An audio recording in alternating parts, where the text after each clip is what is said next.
Hello, everyone. Welcome back to another episode of the Gotham Pod. I am Brianne, a sound engineer here at Gotham, and today we are in a different location, and it is the famous We Might Be Drunk room. And today I have the man behind the show, producer Matt Peters. Hi. Welcome in, Matt. Or thank you for having me, I should say. I'm usually right over there, so this is weird. Yeah. I feel like I have to do a Mark impression, Yeah. which I'm not good at, so I'm not. Mark, if you do Mark, I'll have to do Sam. Comedy. So today we wanted to talk about We Might Be Drunk and talk about what it's like producing that, what goes into it and things like that, and getting some of Matt's experience and just the fun tidbits about what goes on in this room. So Matt, I guess you could start with talking to us about how We Might Be Drunk came to be, how you met the guys, and let's start there. Sure. The podcast originally was called One More Drink. They had talked about doing a podcast about like writing jokes, and then when they were like, what happens with one more drink? Let's have one more drink at the bar. That was the original conception of the pod. I wasn't involved at that point.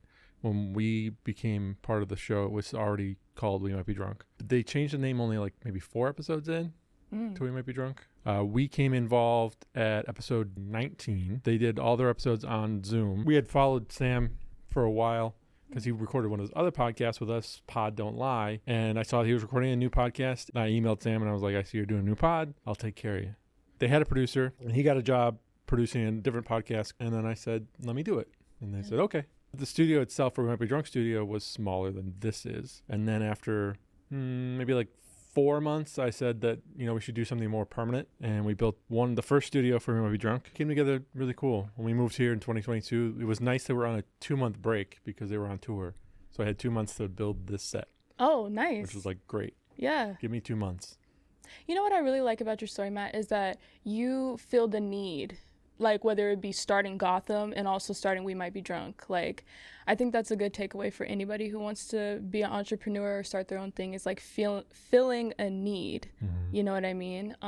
Because once you feel that need, you become of use and in high demand, and then you flourish. I want to kind of get a little bit into scheduling and also kind of like how you are able to get guests that you do. I just think that's so cool how you're able to have these major people, on these benches. So talk to us a little bit about that. It's surreal moments sometimes that I just have to like step back a little bit and look from a different perspective and think about like the opportunity that I have and the opportunity that I'm in. When I was younger, I listened to the radio a lot and listened to early podcasts because I had a really boring job. And one of the shows I listened to was the radio show called Opie and Anthony. There was one guy, Jim Norton, who's on the radio show a lot, and listened to him every morning for like 6 hours. It was just like every morning of my life was just listening to the show.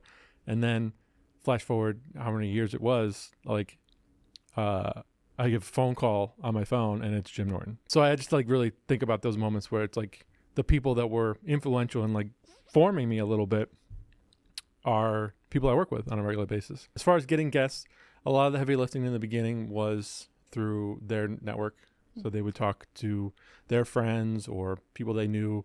Further ahead, it was more hunting rather than gathering. So we were looking for people specific that we wanted to have on the show.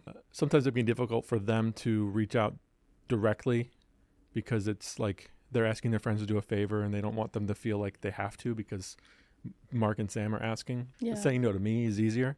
So it became more of like, let's have Matt do it.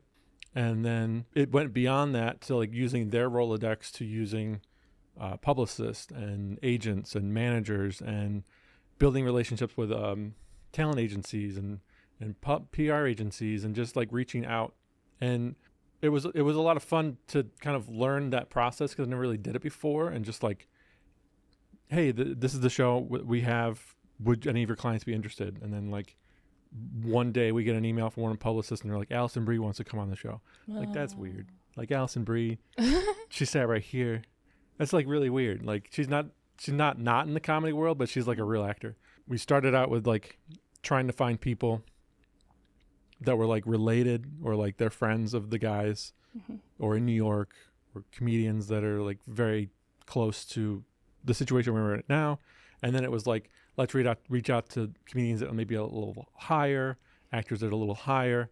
And then it became, people are coming to us. Yeah. So that's really cool to have like just an inbox full of people that say, I want to come on the show. I mean, Mark and Sam themselves are a weird thing to say that are like in my life on a regular basis. Like they're pretty famous in the comedy world and even beyond. I'm very grateful for still being here, producing for almost 4 years on the show. And, I don't think I'd want to do anything else. There's a lot of stress that goes involved in it and a lot of things that can go wrong. And a lot of reading comments that say I suck every now and then. I made some mistakes. I've had the camera's settings incorrect, or the lighting was a little weird, or we've gone through probably 4 different types of cameras in the studio, just trying to find the right one that works.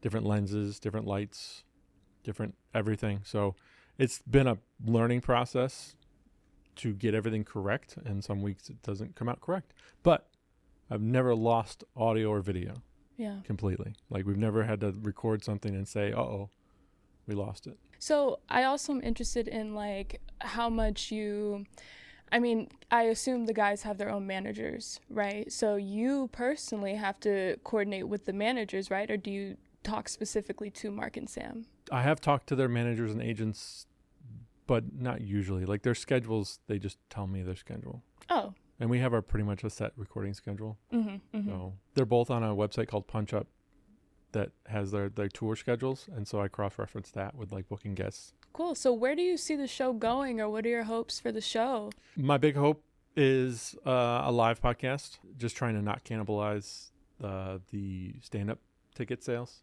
But there's been a lot of people asking for some sort of collaboration between the two of them.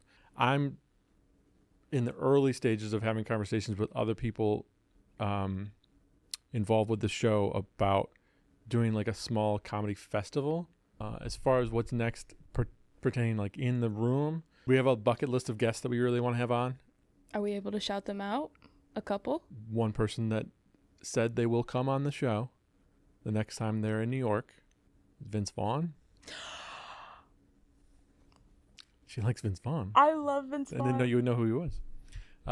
So I think we can say that. He already said yes, he would come on. He's just not available right now.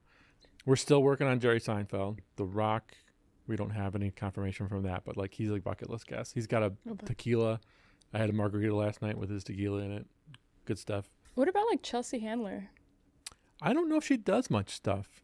She hasn't come across the radar yet. She hasn't been like pitched to us. It'd be cool if you had like Cat Williams in here. That reminds me. Cat Williams did say yes. Really? But next time he's in New York. Okay. So. Oh my God. Yeah. Oh my God. Forgot about that. Yeah. I should pull up the list of all the people who said yes. Cat Williams. Chris Angel. I don't know. That's kind of fun. Magic is fun. Yeah. But Cat Williams, yeah. He's really good. Yeah. That'll be a great episode. That'll be a long one. Oh, it definitely will be a long one. Wow.